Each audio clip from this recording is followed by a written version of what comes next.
อืมกดจิ้ว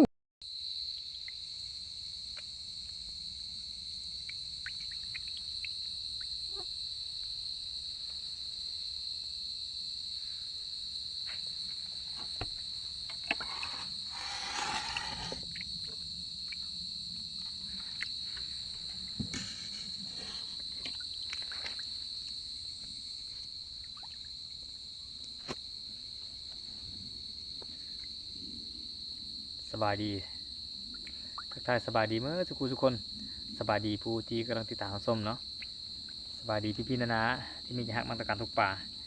วันนี้ก็มาพบกันตอนกลางคืนทุกคนมาอ้อหมายนะทุกคนเนาะวันนี้ก็มาตกปลากดทุกคนมาลงห้วยคนเดียวมานี่ขี้เหือทุกคนขี้เหือยอดปลากดเนาะหมายน้ำใสคือตอนกลางเว้นแหละทุกคนเป็นหมายน้ำแห้งๆน้ำใสๆทุกคน มายอดเบิ่งก็มีโตอยู่ทุกคนแต่ว่าป่าบ่ใหญ่เนาะก็เลยได้โอกาสก็เลยมาถ่ายคลิปให้พี่ๆนาได้เบิ่งหมายเฮาก็เป็นเป็นกระต่อเป็นเงาทุกคนเฮาจะซุ่มเอาโตที่อยู่กระต่อกับเงาเนาะเพราะว่าน้ำมันใสแห้งแล้วน้ำบ่ส่งเลยนะป่าก็ค่อนข้างที่แบบโตกันน้อยๆทุกคนมาเบิ่งบรรยากาศนำกันทุกคนมาเฮาก็ได้หลายโตเลยเนาะ อยู่ในเฮือนแต่ว่ามันบ่แจ้งนะนี่เพิ่งคนโอ้เห็นบ่ป่าทั้งหมดแถวนั้นเนาะแต่ไซส์มันบ่ใหญ่ทุกคนเลยมาคนเดียวมานี่มาเบิ่งบรรยากาศตอนกลางคืนนำกันทุกคนมันมืดมูเห็นแจ้งจังไดนะภาพจะบ่ชัดเจนไปเลยทุกคนต้องขอโทษขออภัยเนาะมันก็มืดๆนิดจังหน่อย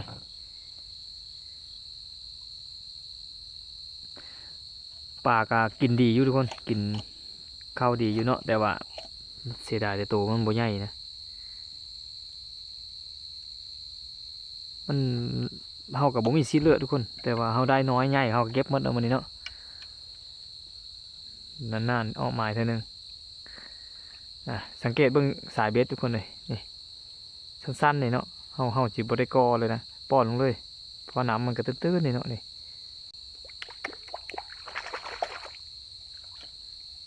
เห็นบ่ทุกคนลงปุ๊บกินปั๊บเลยทุกคนไซส์มันก็บ่ค่อยใหญ่ปานใดแต่ก็ซ้ำนิ้วมือนิ้วโป้นี่ก็เก็บเลยนะทุกคนนะ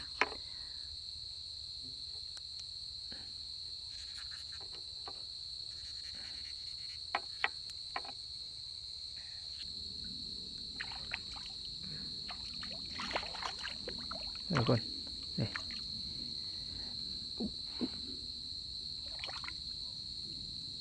โอ้หมายแตง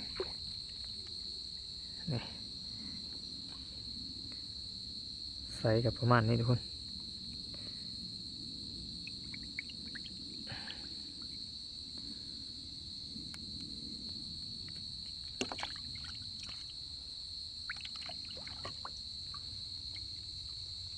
เบิ่งกันไปยาวๆเลยทุกคนสิบริตัดต่อหลายเนาะเพราะว่ามันมีเวลาจำกัดเฮาเฮามากระโดดแล้วแต่ว่าเฮาหาโอกาสที่จะเปิดกล้องนี่ก็ยากสมควรทุกคนเพราะว่ามันลำบากนะหาบอลจอดเฮือกับมันบ่สะดวกนะเฮาก็ลองเฮือไปตลอดแสงเฮาก็บ่พออีกได้ก็เบิ่งกันไปตามสภาพเนาะทุกคนเนาะเดี๋ยวเราสิเพิ่มแสงอีกหน่อยทุกคนนะ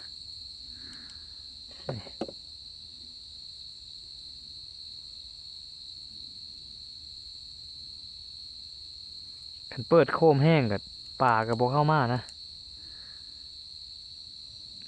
เพราะแสงมันแห้งพวกป่ากับจะแวงน้ำก็ตื้นๆใสๆจนสิคอยเห็นฮอดขี้ดินเลย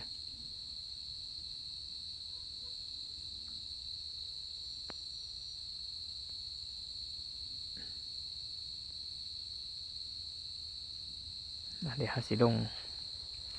งข้างนี้ทุกคน นี่เนาะ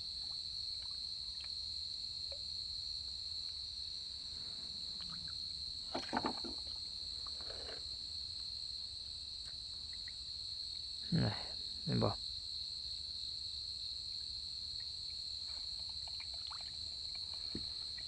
ลงปุ๊บกินปั๊บเลยทุกคนครับโอเคอยู่นะน้อยก็ยากเนาะแต่ว่ามันหาตัวใหญ่บ่ได้ก็จะเป็นต้นตะเก็บแหละเอากับสิบเที่ยวแต่ปล่อยได้แล้วปล่อยได้แล้วปล่อยกับเต็มที่นะทุกคนเนาะเนื้อเขาก็สิหมดเลยแล้วเราก็ต้องเก็บไปนำเลยตัวน้อยก็แสบอยู่เลยปรากฏงามนี่เนาะมันป่าก็เริ่มมันแล้ว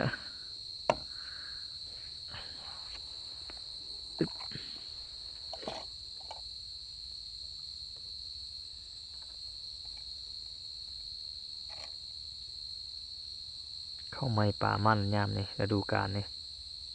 คนสุรายก็ยุดแล้วเขาเศร้าแล้วเนาะคนเนาะเศร้าตกปรากฏแล้วช่วงนี้เนาะน้น้ำแห้งแหละหลายคนก็เศร้าลิ้นแหละไปลิ้นไปตีปลาโคปลาเก็ดหลายกว่าเนาะแต่เฮายังเดินสายอยู่ไหนๆก็อยากทุกคนอย่าลืมสายเมียนเฮาจะตึกไปเรื่อยๆจนป่าเศร้ากินเพื่อทุกคนเพราะว่าเฮาก็เดินสายนี้โดยเฉพาะเนาะสายเมียนนี่ตึกเมื่อปีแล้วแหละปีนี้แต่น้ำมาจนจนห้อน้ำใสเฮาก็ยังบ่เศร้าอยู่เนาะต่อตึกอยู่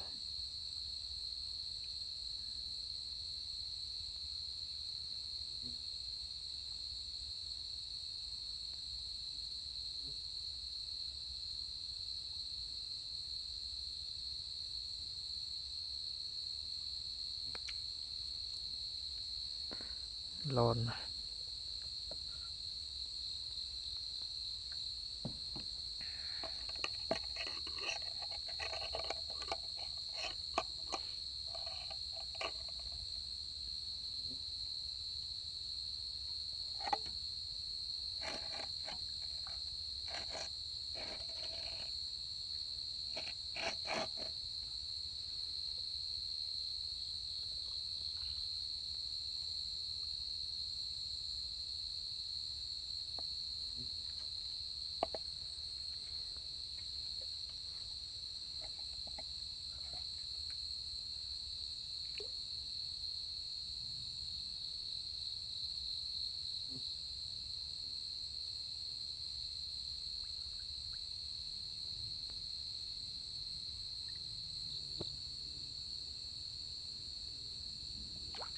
อืม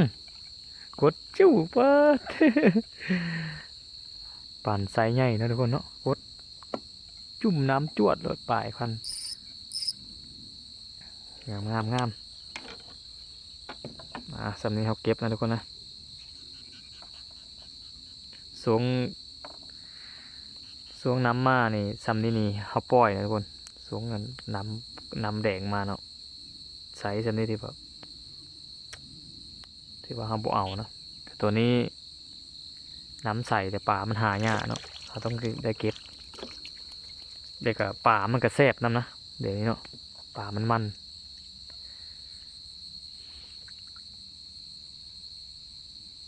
เดี๋ยวเขาย้ายหมายก่อนทุกคนหมายเนี่ยได้หลายตัวแล้วเนาะย้ายหมายก่อน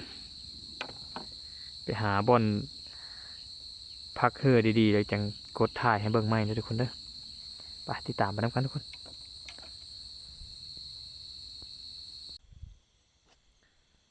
ทุกคนตอนนี้เราก็ขึ้นมาฮอดฝั่งนะทุกคนว่าสิถ่ายตอนตอนย้ายหมายให้ทุกคนได้เบิ่งเพราะว่ามันลำบากแห้งทุกคนเพราะว่าทั้งจับกล้องทั้งจับโคมนะทุกคนลำบากโคตรก็เลยบ่ได้ถ่ายต่อซะเนาะตัดมาฮอดตอนเฮาขึ้นฝั่งแล้วทุกคนมาเบิ่งป่าเฮาก่อนเนาะนี่ป่าเฮาก็บ่ถือว่าตามแต้มไปเลยทุกคนประมาณโลนึงเก็บป่าน้อยทุกคนเก็ ก็บปลาน้อยมานี่